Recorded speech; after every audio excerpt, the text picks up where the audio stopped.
नमस्कार, मी हेमाली मोहिते। आजच्या रोखोक कार्यक्रमामध्ये आपल्या सगळ्यांचं स्वागत। वर्ध्यातल्या हिंगणघाट मधल्या तरुण शिक्षिकेला एकतर्फी प्रेमातून जाळण्यात आलं। त्या घटनेला जवळपास 10 महिने पूर्ण झाले। या घटनेनंतर महिला अत्याचाराविरोधात कठोर कायद्याची मागणी होत होती। आता हे महिलांवरील अत्याचार रोखण्यासाठी राज्य सरकार शक्ती कायदा आणण्याच्या तयारीत आहे। कायद्याच्या मसुद्याला राज्य मंत्रिमंडळाने मंजुरी दिली आहे। आता हा मसुदा 21 सदस्यांच्या संयुक्त समितीपुढे पाठवण्याचा निर्णय घेण्यात आल्याची माहिती गृहमंत्री अनिल देशमुख यांनी दिली। पुढच्या अर्थसंकल्पीय अधिवेशनात कायदा पास होईल असंही गृहमंत्री सांगतात। पण हिवाळी अधिवेशनात जे केवळ 2 दिवस झालं होतं, हा कायदा पास होऊ शकला नाही। गेल्या हिवाळी अधिवेशनामध्ये म्हणजे 2019 मध्ये सांगितलं गेलं होतं की हा कायदा असा केला जाईल आणि तो लवकरात लवकर पास केला जाईल, पण त्याच्यासाठी पुढचं हिवाळी अधिवेशन उजाडलं आणि आता पुढच्या अर्थसंकल्पीय अधिवेशनात हा कायदा पास केला जाईल असं म्हटलेलं आहे। महिलांवर होणारे अत्याचार अजूनही सुरूच आहेत। नराधमांना जरब बसलेलीच नाही, कारण हिंगणघाट घटने इतकीच क्रूर घटना रायगडमधल्या पेणमधल्या चिमुकलीसह घडली।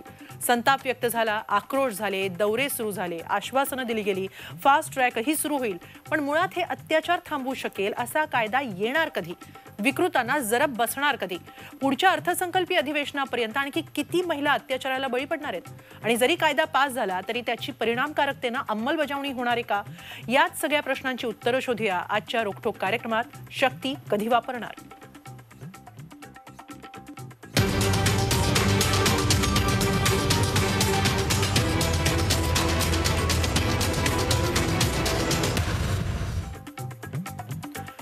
आजच्या चर्चेत माझ्याबरोबर सहभागी होत आहेत शिवसेनेच्या प्रवक्त्या नीलमताई गोरे, भाजपच्या नेत्या चित्रा वाघ आणि कायदेतज्ञ ॲडव्होकेट रमा सरोदे।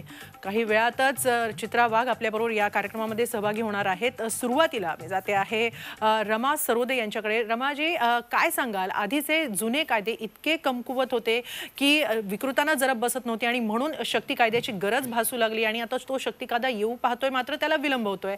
खरोखरच शक्ती कायदा हा पुरेसा आहे?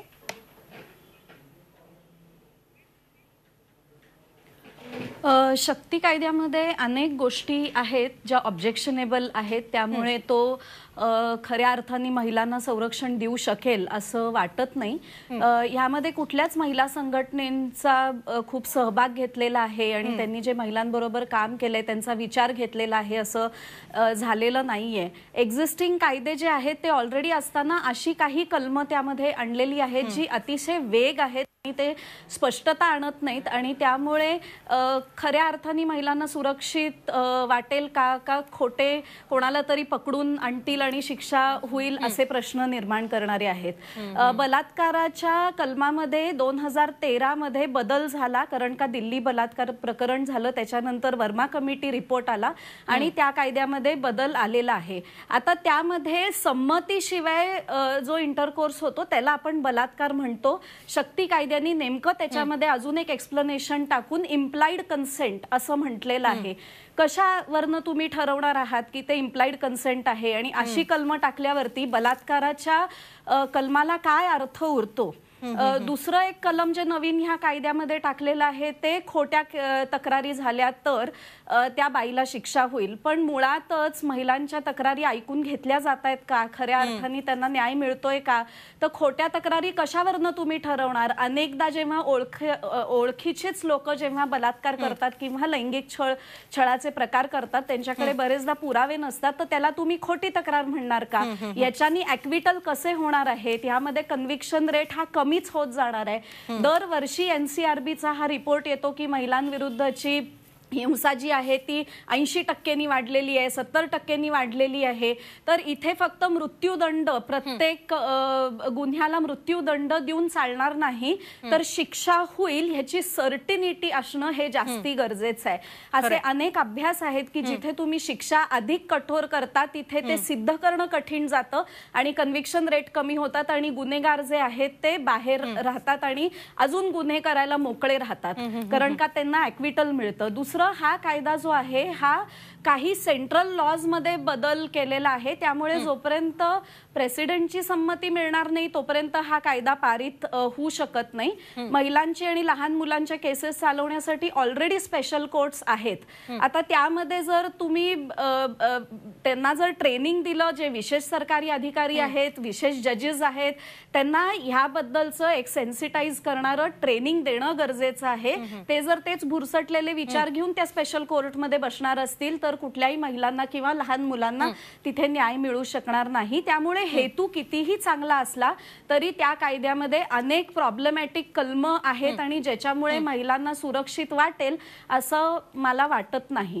नीलमताई सुद्धा आहेत आपल्या बरोबर. नीलमताई, खरोखरच शक्ती कायदा कधी येणार असा हा मुळात प्रश्न आहे आणि जसं आता रमाताईंनी सांगितलं की अनेक आक्षेपार्ह तरतुदी आहेत, मुळात शिक्षा होईलच, याची निश्चिती एखाद्या या कायद्यातून मिळणार आहे का?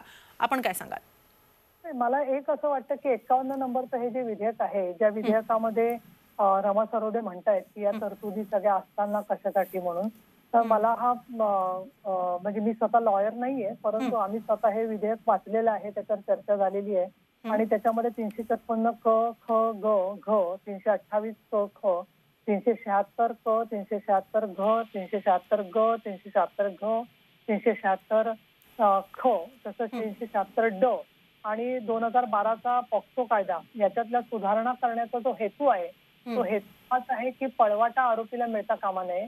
दुसरं स्पेशल कोर्ट जे आपण म्हणतोय, परंतु 51 बरोबर 52 नंबरचं जे विधेयक आहे ते या दोन्ही विधेयकांच्या मध्ये महत्वाचं म्हणजे तपास 15 दिवसाच्या आत पूर्ण होण्याच्या संदर्भात त्यामध्ये हे केलेलं आहे, तरतूद केलेली आहे. 30 दिवसांच्या आत न्याय चौकशी करावी आणि अपिलात जाण्याचा कालावधी जो 6 महिन्याचा असतो तर त्याच्यामध्ये तो कालावधी 6 महिन्यावरून 45 दिवसात आणलेला आहे. त्याचबरोबर कन्सेंटचा मुद्दा मला तर स्वतः वाचला, वकिलांना दाखवला, अनेकांनी तपासला, त्यामुळे कुठल्या विधेयकाच्या आधाराने सामाजिक संघटना बोलतायत तर मी स्वतः ते दैनिक सकाळला पाठवलं, त्याचबरोबर फरीदा लांबेना पाठवलं, जवळजवळ 20 जणींना आम्ही ते विधेयक पाठवलं. पाहिजे तर रमा सरोद्यांकडे कुठली प्रत आहे ते बघायला पाहिजे, पण कन्सेंट असली तर बलात्कार होणार नाही असं कुठलंही त्याच्यामध्ये कलम नाहीये. त्यामुळे मला कळत नाहीये की मला असं वाटतं समोरासमोर अक्रॉस द टेबल चर्चा झाली तर फार चांगलं होईल त्याच्यामध्ये आणि ते अनिल देशमुख स्वतः गृहमंत्री चर्चा घडवतील.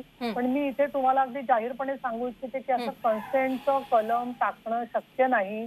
जवळजवळ 15-16 महिला आमदार आहेत, त्यांच्याशी चर्चा झालेली आहे आणि कोणी याला मान्यता देणार नाही. इतकंच नाही तर पुरुष आमदार सुद्धा त्या गोष्टीला मान्यता देणार नाही. त्यामुळे एक कुठेतरी आपण याच्यामधला तपशील कुठलं कलम म्हणताय मला आता जरी सांगितलं तर मी उद्या 24 तासामध्ये चेक करून सांगू शकते, परंतु आपण एक तर गृहीतक चुकीचं धरतोय, म्हणजे वस्तुस्थितीला सोडून धरतोय. दुसरं, मानसिकता बदलण्याचा मुद्दा अगदी योग्य आहे, पण लॉंग टर्म मध्ये विचार केला तर मानसिकता बदलण्यासाठी सुद्धा पायाभूत सुविधा आणि त्याचबरोबर काही कालबद्ध कार्यक्रम असतो.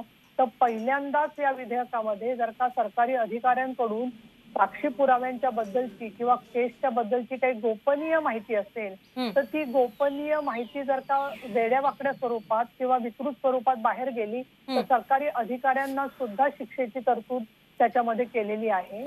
हा दुसरा मुद्दा. तिसरं म्हणजे काही तरतुदी केंद्र सरकारने करायला हव्या होत्या तर त्या केंद्र सरकारने तरतुदी न करता राज्य सरकार का करत आहे असा मुद्दा सामाजिक संघटनांच्या लेखांमध्ये आणि इतरत्र मी वाचलेला आहे. तर केंद्र सरकारने तरतुदी कराव्यातच, त्याच्यात काही कोणाचा आक्षेप नाहीये, परंतु राज्य सरकार त्या मधल्या कालावधीमध्ये दिरंगाई न करता जर का या तरतुदी करत असेल तर त्याच्यामध्ये आक्षेपार्ह काय आहे. आणि म्हणून काय माहितीये का, एक सरकार मान्य नसेल कुणाला, त्यांचे सरकारशी मतभेद असतील, त्यांना पाहिजे तसं आवडणारं आपलं सरकार त्यांना जेव्हा येणार असेल त्यावेळेला ते येईल, जनतेच्या मार्गाने येईल. परंतु तोपर्यंत राजकीय वैचारिक मतभेदांच्या आधाराने जे लॉंग टर्मचे इश्यूज आहेत, आता जेंडर सेन्सिटायझेशन ते आम्ही पण करतो, सरकारला पण करायचं आहे. पण महत्वाचं म्हणजे जो निर्भया कायद्याचा उल्लेख परत परत होतोय त्याच्यानंतर ज्या पायाभूत सुविधांमध्ये बदल करणं अपेक्षित होतं ते बदल जर का झाले नसतील, पॉक्सोची कोर्ट आहेत आता, पॉक्सोच्या कोर्टांमध्ये जात येत असताना मुलांना एकाच बसमधून आरोपींबरोबर नेलं जातं हे समोर येतं, एकाच प्रेमायसिस मध्ये अनेक ठिकाणी कोर्ट्स आहेत, त्याच्यामध्ये सुधारणा गरजेची आहे. तर अशा 51 आणि 52 नंबरच्या विधेयक जर का पाहिली तर विशेष महिला सरकारी वकील अजून नेमल्या गेल्या तर त्याच्यात आक्षेपार्ह काय? मुळामध्ये एक आपल्या हातामधलं आयुध जे आहे ते एक पेन असेल तर त्याच्यामध्ये शाई कमी आहे, त्याच्यानी जेवढं पाहिजे तेवढं सुंदर अक्षर येत नाही, त्याच्यामुळे लोक अशुद्ध लिहितात, म्हणून पेनच दुरुस्त करायचं नाही किंवा बदलायचं नाही, अशा प्रकारचं हे सगळं आर्ग्युमेंट आहे असं मला वाटतं. आणि अंमलबजावणीचा जो प्रश्न वारंवार येतोय तो अत्यंत महत्वाचा आहे. अंमलबजावणी करण्यासाठी वेगवेगळ्या प्रकारच्या विविध गुन्ह्यांच्या मध्ये स्टँडर्ड ऑपरेटिव्ह प्रोसिजर्स या करणं गरजेचं आहे. त्याचं काम चाललेलं आहे. पोलीस मॅन्युअल मध्ये बदल जवळजवळ 50 वर्षापासून झाला नव्हता, तो सगळा बदल प्रस्तावित झालेला आहे. आणि म्हणून मला असं वाटतं की याच्यासाठी राजकीय इच्छाशक्ती नाही असं अजिबात नाही. अंमलबजावणीमध्ये पुरुष प्रधानता आणखीन एकूण काही वेळेला ज्याला आपण म्हणू की भ्रष्टाचार, हे प्रश्न जे आहे ते वर्षानुवर्ष बघतोय आपण. मंजुळा शेट्टीच्या केस पासून पाहतोय, त्याच्या आधी पाहिलेले आहेत, डॉक्टर मुंडेंच्या केसमध्ये पाहिलेले, आणि त्याच्यासाठी जागरूक असणाऱ्या सर्व संघटनांचं स्वागत आहे असं मला वाटतं. नक्की चर्चा तर बरीच होणार आहे. अगदी पुढच्या अर्थसंकल्पीय अधिवेशनात या सगळ्या मसुद्यावर चर्चा होईल. पण नीलमताई आणि चित्राताई, तुम्हा दोघींसाठीही हा पुढचा प्रश्न आहे. मुळात आधी मला चित्राताईंकडून याचं आधी उत्तर हवं आहे. चित्राताई, एरवी एखादा महत्त्वाचा कायदा असेल तर त्यासाठी विरोधक विशेष अधिवेशनाची मागणी करतात, पण शक्ती कायद्यासाठी ना अशी कोणती मागणी विरोधकांकडून झाली किंवा सरकारकडूनही अशी काही तत्परता दिसली नाही. काय नेमकं कारण आहे की शक्ती कायद्यासाठी एखादं विशेष अधिवेशन का बोलावलं जाऊ नये?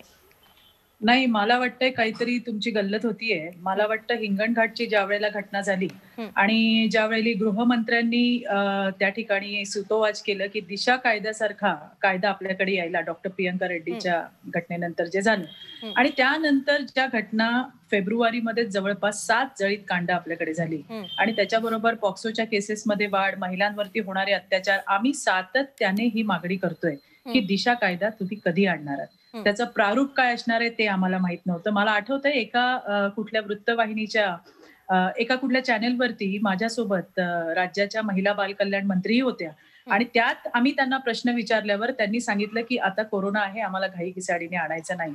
त्यावेळेला आम्ही त्यांना प्रतिप्रश्न केला होता की कॅबिनेटचे निर्णय होत आहेत वेगवेगळ्या विषयांवरचे, मग महिलांचा विषय तुमच्यासाठी महत्वाचा नाही का? अशा पद्धतीच्या चर्चा आणि सततची मागणी ही भारतीय जनता पार्टीकडनं करण्यात आली होती आणि आजपर्यंत आम्ही करतोय. आणि विशेष अधिवेशनासाठी तर मला आज नीलमताई पण इथं आहेत. आज खरं तर त्यांच्यामुळे मला वाटतं महाराष्ट्राच्या संपूर्ण विधानसभे आतापर्यंत जितका कार्यकाल आम्ही बघितलाय किंवा जेवढा मला आठवतोय त्याच्यामध्ये फक्त महिलांसाठीचा एक दिवस मला आठवतंय 5 मार्च तारीख असावी ती, की त्या दिवशी सेशन बोलवलं गेलं आणि दिवसभर महिलांच्या विषयांवरती चर्चा त्या ठिकाणी करण्यात आल्या. आणि आम्ही आमच्या पक्षाकडनंही आमच्या महिला आमदार असतील किंवा आमचे नेते असतील भारतीय जनता पार्टीचे, त्यांनी सुद्धा त्यामध्ये भाग घेऊन आपापले मुद्दे जे होते ते मांडले होते. त्यामुळे असं म्हणणं की विरोधकांकडनं मागणी केली गेली नाही तर हे पूर्ण चुकीचं आहे. तुम्ही आधीच्या बातम्या तपासू शकता, आमचे ट्विट तपासू शकता.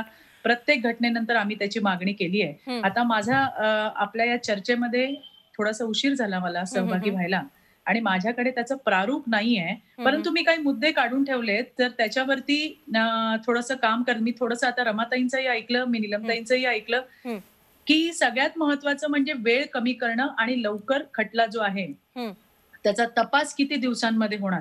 पण माझं स्वतःचं असं म्हणणं आहे, म्हणजे मी असं ऐकलं होतं, अजून माझ्या हातात काही कॉपी नाही म्हणून मला ठोस सांगता येणार नाही. कोण म्हणलं 21 दिवसात, कोण म्हणलं 1 महिन्यामध्ये. तर माझा हा मला माहित नाहीये काय, पण जे असेल तर फक्त कमी वेळ करणं हे आपल्याला जमणार नाही, कारण या खटल्यामध्ये साक्षी पुरावे असतील, जबान्या असतील, यांना अनन्यसाधारण महत्व आहे. त्याच्यामुळे फक्त खटला जर आपल्याला संपवायचा या उद्देशाने घाई केली तर खटल्यामधला प्रोसिजरल जो पार्ट आहे तो कमी करण्याची अतिशय गरज आहे.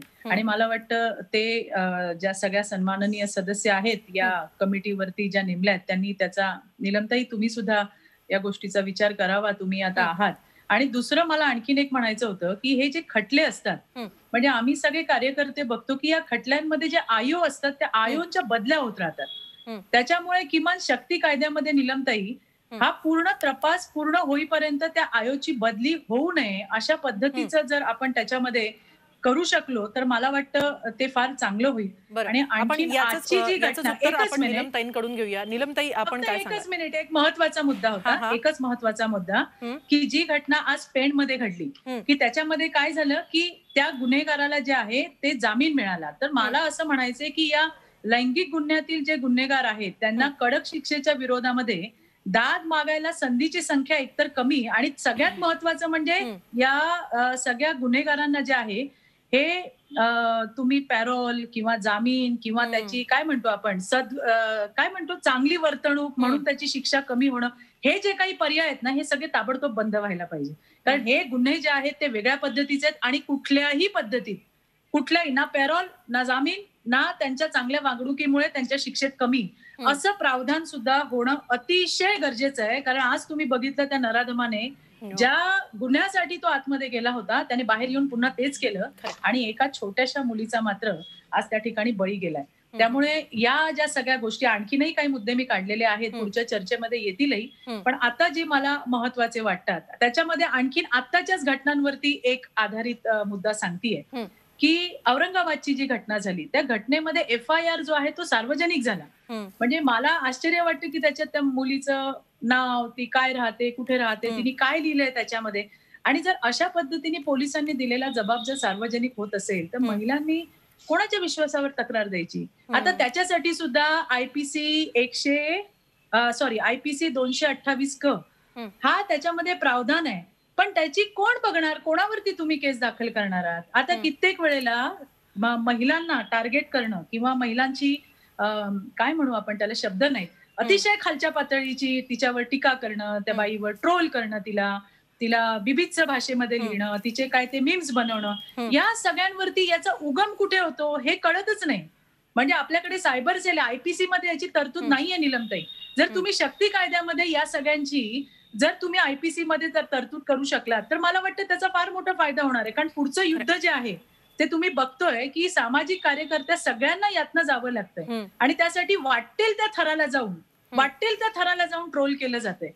आणि त्याच्यामुळे हे नक्की मग ते शोधणं पण किचकट आहे. मी बऱ्याचदा याच्याबद्दल यांच्या सायबरच्या टीमशी मी बोलली आहे, पण त्याचं उगम स्थान कळत नाही. त्याच्यामुळे हा जरा थोडासा प्रश्न थोडासा मला वाटतं वेगळा आहे, जागतिक स्तरावरचा आहे की व्हॉट्सअप असेल, फेसबुक असेल, इंस्टाग्राम असेल, यांच्याकडे कडक निर्बंध काहीतरी हवे किंवा तशी तरतूद काही हवी की याचं उगम स्थान कोण आहे, हे कुठून आलेलं आहे, या सगळ्याची तरतूद जर आपल्याला करता आली. आणि IPCचं कलम नाही आहे सायबरसाठी, जर तुम्ही ते त्याच्यामध्ये करू शकला शक्तीमध्ये, त्याचबरोबरीने हे जे सार्वजनिक केलं उत्तर आपण जातंय. घेऊया. चित्राताई, कार्यक्रमाची वेळ आपली कमी आहे त्यामुळे आपण थोडक्यात मुद्दे मांडूया. आणि नीलमताई, आपल्याकडून याचंच उत्तर हवं आहे की काय आपण याच्यामध्ये करू शकतो आणि शक्ती कायद्यामध्ये खरोखरच सायबर गुन्हे जे घडतात महिलांच्या बाबतीत त्याच्यासाठी नेमक्या काय काय तरतुदी आहेत आणि त्या किती परिणामकारक ठरू शकतात. एक तर मला पहिलं सांगायचं आहे की चर्चा करत नाही हे जे सामाजिक संघटनांचं म्हणणं आहे, तर त्यांना माझी अगदी विनंती आहे. मी परत एकदा सांगते की 1 मार्चला अधिवेशनाची पुढची तारीख ठरली आहे, पण त्याच्या आधी संयुक्त चिकित्सा समितीकडे हे विधेयक गेलेलं आहे, ज्याच्यामध्ये दोन्ही सदनांमधले आमदार आहेत. दुसरं, प्रत्येक आमदाराला विधानसभेतल्या आणि विधान परिषदेतल्या 51 क्रमांकाच्या विधेयकाची प्रत मिळालेली आहे. खरं तर चित्रातही आता ते आपल्या पक्षाच्या आमदारांनी तुमच्यासारख्या अभ्यासू व्यक्तीकडे अधिवेशन त्याच दिवशी यायला पाहिजे होती, पण मी तुम्हाला व्हॉट्सअप करते कार्यक्रम संपल्याबरोबर प्रत जी आहे ती. रमा, तुम्हालाही मी प्रत पाठवते. तुमच्याकडची आणि माझ्याकडची प्रत तीच आहे की नाही ती बघा. आणि हिमाली प्रशांत सोनारांकडे मी प्रत पाठवते, जेणेकरून एखाद्या काय आहे, इतके विचित्र लोक बाहेर जगात तयार झालेले आहेत की जे फेक सुद्धा विधेयक काहीतरी गडबड करायला करू शकतात. तर त्याच्यामुळे निदान मी उपसभापती म्हणून माझ्याकडे ऑथेंटिक कॉपी शेअर करण्याचं काम करू शकते की जेणेकरून तुम्ही तपासून घ्या. पहिला गाव. दुसरं, चित्रात ते तुमच्या अंतःकरणात काय आहे ते सरकारने ओळखलेलं आहे आणि त्याच्यामध्ये सायबर क्राईमचा जो विषय आहे तो सुद्धा याच्यामध्ये घेतलेला आहे की कुठेही अगदी साक्षी म्हणजे जो स्वतः आरोपी आहे त्यांनी ते कुठल्याही स्वरूपामध्ये जसं शेअर करायचं नाहीये. तसं जसं आता तुम्ही सांगितलं की त्या संभाजीनगरचं तिथला FIR जाहीर झाला, तो मुळापर्यंत सायबर जाऊ शकतं आत्ताच्या कायद्याने सुद्धा. पण नुकतीच म्हणजे मी महिन्याभरापूर्वी सायबर क्राईमच्या सगळ्या लोकांची बैठक घेतली होती आणि हाच खरा विषय झाला होता की हे डिटेल्स खरं सांगायचं तर माध्यमांची पण ही जबाबदारी पडते आहे की माध्यमांपर्यंत FIR आला असेल तर त्यांनी तो पुढे फॉरवर्ड नाही करायला पाहिजे आणि त्याच्याबद्दलचा तपशील नाही द्यायला पाहिजे. परंतु दुर्दैवाने मुलींचे फोटोचे तपशील, घराचे पत्ते हे सगळे फॉरवर्ड केले जातात सरसकटपणाने. आणि त्याचा जो ज्याला आपण म्हणू की एक अगदी म्हणजे ते बेणारे बाई जसं याच्यामध्ये विजय तेंडुलकरांच्या नाटकात आहे ना, शांतता कोर्ट चालू आहे मध्ये, तसं प्रत्येक जणाला त्या बाईच्या साडीवर पडलेला डाग कसा आहे हे फक्त बघण्यामध्ये रस असतो का काय, अशा प्रकारनी सगळ्या FIR आणि लैंगिक गुन्ह्यांची चर्चा होताना दिसते आहे. तर शक्ती कायद्यामध्ये सायबरच्या मध्ये सुद्धा अधिकाऱ्यांच्या हलगर्जीपणामुळे जर का एखादी अशी अयोग्य गोष्ट, कायद्याने अयोग्य गोष्ट बाहेर शेअर झाली असेल तर त्यांच्यावरती सुद्धा कारवाई होऊ शकते. दुसरं महत्वाचं याच्यामध्ये जे आहे त्यात फोरेन्सिक लॅबोरेटरी जे आहेत त्यांची संख्या वाढवणं असेल, वेगवेगळ्या ठिकाणी न्यायालय उपलब्ध करण्याच्या बरोबर ज्या तरतुदी आहेत त्याच्यामध्ये एक मला सांगायला पाहिजे मुद्दाम की अतिशय महत्वाचं म्हणजे कायदा मदत प्रत्येक पीडित महिलेला त्याचबरोबर विशेष सरकारी वकील, समुपदेशन, आर्थिक मदत तयार करण्यासाठी संस्था स्थापन करणं. म्हणजे महिला आयोग तर तयार झालाच पाहिजे लवकरात लवकर. याच्यात आपली सगळ्यांची ती इच्छा आहे. मी स्वतःही माननीय मुख्यमंत्र्यांना या संदर्भात निवेदन दिलेलं आहे. अधिवेशनाचं तू हिमाली विचारतेस, खूप मला तुझ्या प्रश्नाचं कौतुक आहे की यासाठी वेगळं अधिवेशन होऊ शकत नाही का. मुळामध्ये कोविडमुळे काय झालेलं आहे की आत्ताचं अधिवेशन सुद्धा 16-17चं झालं तर जवळजवळ 1000 लोकांना टेस्टिंग करून घ्यावं लागतं कोविडच्या संदर्भामध्ये. त्याच्यात मग 2-3 दिवस जातात. अधिकाऱ्यांचे सुद्धा एक प्रश्न जेव्हा चर्चेला जातो तर 40 अधिकारी त्या एका प्रश्नासाठी लागत असतात. म्हणजे आपण तो विचार केला तर 3 आठवडे अधिवेशन आणि रोज 5 प्रश्न फक्त चर्चेला येतात. तर याचा विचार केला तर शेकडो अधिकारी त्याच्यामध्ये येतात सगळ्या गावागावामधून. या पार्श्वभूमीवरती तुम्ही पाहिलं की संसदेचं अधिवेशन तर चर्चा न होताच कॅन्सल होऊन गेलंय. कारण गेल्या अधिवेशनामध्ये अनेक MP बाधित झाले. त्यातले 1-2 मंत्री महोदय तर त्यांचा मृत्यू झालेला आहे. आणि त्याच्यामुळे चर्चा टाळायची असती तर संयुक्त चिकित्सा समितीकडे नेलंच नसतं. आणि संयुक्त चिकित्सा समितीमध्ये विरोधी पक्ष नेत्यांचं दोन्ही सभागृहातल्या सर्व पक्षांचे गटनेते आणि महिला आमदार आहेत. त्याला कालमर्यादा ठरवण्यात आलेली आहे पुढच्या 15 दिवसामध्ये. म्हणजे मी खास रमाना सांगेन आणि चित्राताईंना की 20 जानेवारीच्या आत तुमच्या नुसत्या जनरल सूचना प्लीज देऊ नका. म्हणजे मी हे तुम्हाला सांगायची गरज नाहीये. पण प्रत्येक ठिकाणी त्याचं उपकलम आणि त्याच्यावर तुमची कॉमेंट किंवा चेंज करायचं असेल तर काय चेंज करायचं. आपण नेहमीच्या भाषेत कसं करतो, आपल्याला जे दुरुस्त्या सुचवायच्यात त्या कंसामध्ये टाकून ब्रॅकेटमध्ये तुम्ही अशा दुहेरी पद्धतीने टाईप करून व्यवस्थित दिलं काय सर्वसाधारण खूप अभ्यासातून, अनुभवातून, तळमळीतून चर्चा येतात. पण कुठल्या मुद्द्याबद्दलचा आपला काय आक्षेप आहे हा जेवढ्या ठोस स्वरूपात आपण देऊ.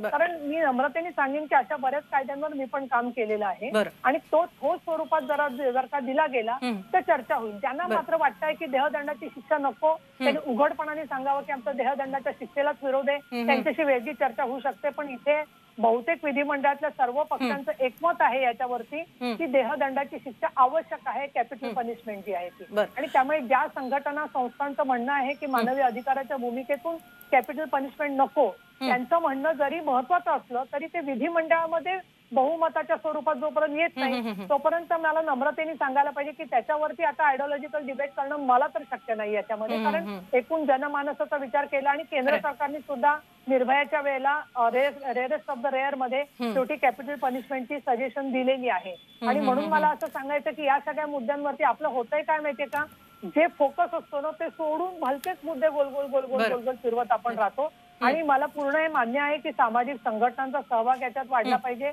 आणि चित्राताईंनी जे मुद्दे मांडले पॅरोलच्या बद्दल तर मी अनिल देशमुखांना कालच निवेदन दिले. मी आत्ता आपला कार्यक्रम होण्याच्या आधी अनिल भाऊंशी फोनवर सविस्तर बोललेली आहे. ते पत्र दिल्याचं सांगितलेलं आहे. औरंगाबादच्या केस बद्दल परत बोललेली आहे.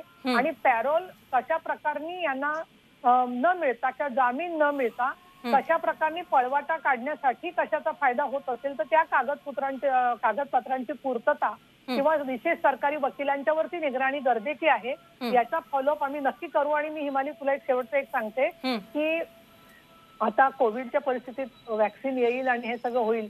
पण या वर्षामध्ये म्हणजे आता 2021 मध्ये अगदी तपशीलवार चर्चा महिलांच्या प्रश्नावरती परत एकदा मी चित्राताईंचे आभारी आहे की त्यांनी उल्लेख केला. पण अशाच पद्धतीने तपशीलवार चर्चा या सभागृहांमध्ये होऊन या निर्णयाची अंमलबजावणी होईल. त्या दृष्टीने सुद्धा नियमावली केली जाईल अशा प्रकारचा मला खात्री आहे. नक्कीच राज्यातल्या सगळ्याच महिलांना ही अपेक्षा आहे की हा कायदा लवकरात लवकर यावा आणि त्याची सशक्त अंमलबजावणी व्हावी.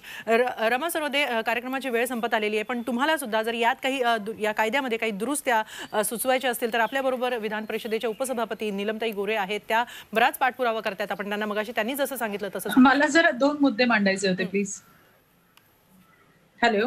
हा मला एक फक्त गोष्ट सांगायची आहे. नीलमताई जे म्हणाल्या की मी कुठला कायदा वाचलाय तर नीलमताई 375 मध्ये एक एक्सप्लेनेशन 3 ह्या नवीन कायद्यामध्ये ऍड केलेलं आहे आणि त्याच्यामध्ये इम्प्लाइड कन्सेंट टाकलेलं आहे जे कन्सेंटच्या डेफिनेशनला पूर्णपणे संपवून टाकतं. आणि क्लॉज 12 आहे बिलमध्ये ज्याच्यात फॉल्स केसेस बद्दल म्हटलेलं आहे. दुसरा जो मुद्दा आहे की तपास लवकर संपला पाहिजे त्यामध्ये त्याची क्वालिटी काय असेल याचा विचार केला पाहिजे की जर क्वालिटी नसेल तपासमध्ये आणि आरोपपत्र किंवा चार्जशीट जी आहे ती व्यवस्थित दाखल नाही झाली तर त्या केसमध्ये कन्व्हिक्शन होणं अतिशय कठीण आहे. तिथे ॲक्विटलच होईल.